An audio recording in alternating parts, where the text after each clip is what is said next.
Yo, what's up, family? Before we start the video, please leave a like, subscribe, and share it in everyone that you can, just so we get out there a little bit more. With that being said, let's get right into the video. Four-year man Luka Garza had a strong debut with the Celtics in their preseason opener, and I wanted to break it down, so let's get into the film. Alright, how y'all doing? I hope y'all doing good. If you're new here, welcome. If you're not, make sure you take your shoes off before you come in the house. And Luka Garza impressed in his Celtics debut. 10 points, 10 rebounds, 4 offensive rebounds, 6 for 9 from the free throw line. Really did a good job of being physical and putting himself out there for his teammates. And Luka Garza said after the first training camp practice, he said his number one role for guys like Jaylen Brown, Peyton Pritchard, Anthony Simons, and I'm assuming just everybody, but he specifically called out those guys. He was like, my number one role for those guys is to get them open, right? To set good screens. And that's exactly what he was able to do in this game. And whatever variety of screen you wanted Garza to set in this game, he did a good job of. And whether that was actually getting his body and stonewalling guys or hitting guys off their marks so that the offensive player can get some space, or just getting that big body in there and forcing the guy to go around him. Here, he sets the on-ball screen first on Javon Small. Then he runs to set the pin down for Jaylen Brown. These pin downs for Jaylen Brown in this game were very good. I'm excited to see what Luka Garza can do, freeing up Peyton Pritchard and Anthony Simons, who will be guarded by smaller guys. Jalen Wells is about 6'8", is a smart defender. Guys checking Peyton Pritchard and Anthony Simons are probably not going to be 6'8" a lot of times. So he might be able to get those guys open even more than he did with Jaylen Brown. But here, he sets a good pin down screen, forces Jalen Wells to go over and around, but it's too late for Jaylen Brown. So of course the biggest question with Luka Garza is defensively.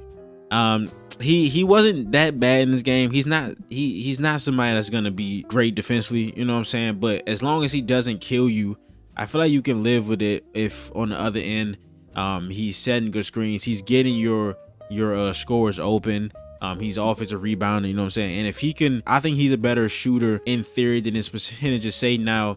Sam LaFrance made a very good point when I was on with him in a pregame. Y'all go watch that. He said, what if this is like a Luke Cornett situation? Because Garza and Cornett's situations before coming to the Celtics are very similar.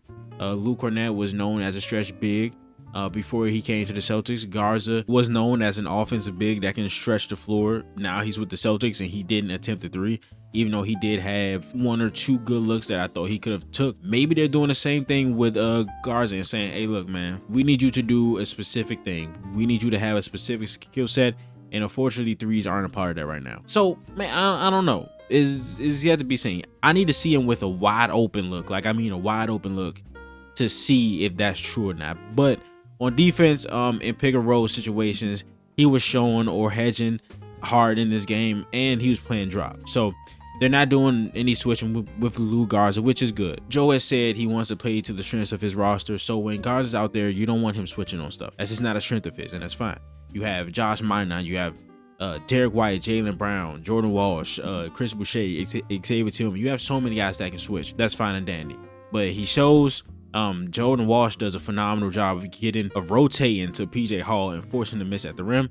Then Luka Garza is going to have another good play here. He's going to go grab this offensive rebound after Sam Hauser missed the three. He's going to make sure Sam Hauser gets another chance, and he makes this one.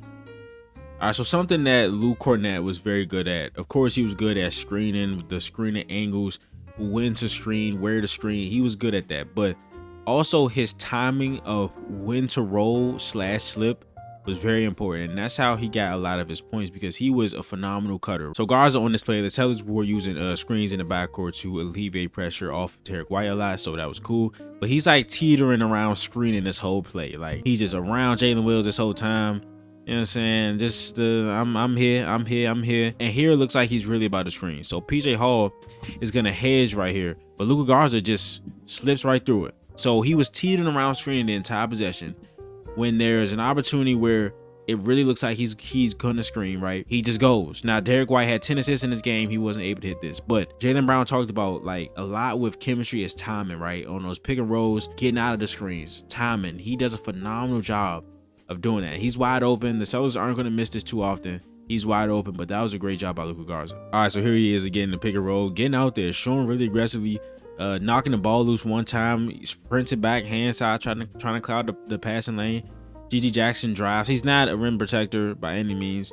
know what I'm saying? But I felt this was a cool defense. GG Jackson just made a tough shot. All right, so here on this slob play, slob is just sideline out of bounds. It looked like two different things were happening here, and this is the chemistry part, right? So you can obviously see Sam Hauser signaling his way, right? But Jaylen Brown is like, wait, what's happening? What it looks like is Jaylen Brown thought this was going to be Spain Pienaar. You see he set up at the elbow. I guess Garza was supposed to set the screen and he was going to set the back screen, right? But Hauser tells him to come to this side, and you can see Garza is also confused. He's like, I don't know, but we're already here, right? So I'm going to set this pin down for Sam Hauser. He's going to come off, and again, he doesn't even have to really set the screen. He's screening for an elite shooter in Sam Hauser. If he's just able to get Cam Spencer off of Sam Hauser, you see how he's locked on to Sam. Watch how much space he gets from Cam Spencer just because Garza is there, right? And he has a wide base on the screen.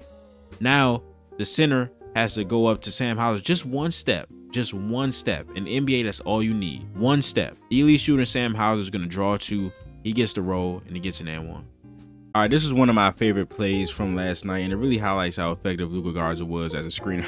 As you see him haul ass to a screen. Come back, buddy. Joe Mazzulla talks a lot about how important screening is in his offense and the type of screens, and I felt Garza did a good job on every type of screen they asked of him, whether it was an on-ball screen, off-ball screen, a step-up screen, or a pin-down screen. He executed it and understood what angle to set them at based on the defensive coverage. So here, he slows down like he's going to set this on-ball screen. Then it looks like he's going to set a veer screen. So a veer screen is when you come up like you're going to set an on-ball screen, and you immediately sprint to an off-ball screen. So it looked like also Jalen Wells thought this was about to happen. This is Jaylen Brown in the corner. He's not in the frame, but it looked like he was going to fake this on-ball screen and come down here and set a wide pin down for Jaylen Brown. These wide pin downs worked really good in this game. It got Jaylen Brown a couple open looks from Garza and Xavier to him in screening for him. I thought that was coming. Jalen Wells thinks that's coming too, so he gets tight on Jaylen Brown. Jaylen Brown gets right out of it. So now Garza turn around, and then Derek White passes and they get into get action. So get action is just when somebody passes it and they immediately go get it back. So Derek White passes the ball, gets right back from Luka Garza, and then Garza's going to do the dribble handoff and set a step-up screen. Step-up screen is a screen angled towards the opposite baseline, so he's going to be facing that way. As they do the dribble handoff, he does a step-up screen. Jaylen Brown is going to set this rip/back screen on Sam Hauser's man with Asante Aldama, trying to cause some confusion in this. They do not get confused. They just switch it really cleanly, and that's that. But what happens down here on this dribble handoff, this step-up screen for Garza is so good. Is that Coward or Vince? That's Vince Williams. So as he sets this screen, he stops Vince Williams in his tracks, which means Lawson Lovren now has to attend to Derek White until his teammate comes back. If he has to attend to Derek White and Vince Williams is coming back to Derek White, that means there are two people on Derek White, which leaves Luka Garza wide open. Joe Mazzulla talked a lot about 2-on-1s, like how do we get 2-on-1s? And then when we figure out how to get those 2-on-1s, how do we execute them? 2-on-1 situation right here. Jaylen Brown, Luka Garza against Jalen Wells. Now, all Luka Garza has to do is set a good enough screen or just get in the way, and a dynamite scorer like Jaylen Brown is going to do the rest. So he gets in the way, and you see how he's coming to set the screen this way, right? Jalen Wells is a smart young player. He sees it, and he decides to go under to meet Jaylen Brown. But then he does that. Luka Garza just changes the angle of that screen, and now he's really screening, and that opens Jaylen Brown to get a shot off. The team did struggle to defensive rebound in some cases when Luka Garza was on the floor. Defense, again, he's in drop, does a nice job actually moving his feet backpedaling, but boxes out. He doesn't really drive PJ Hall backwards. He just has a body on him. PJ Hall is more athletic than him. So guys that are more athletic than Luka Garza are probably going to give rebounds over him if he doesn't use his strength and his physicality to actually get them out of there when he boxes out.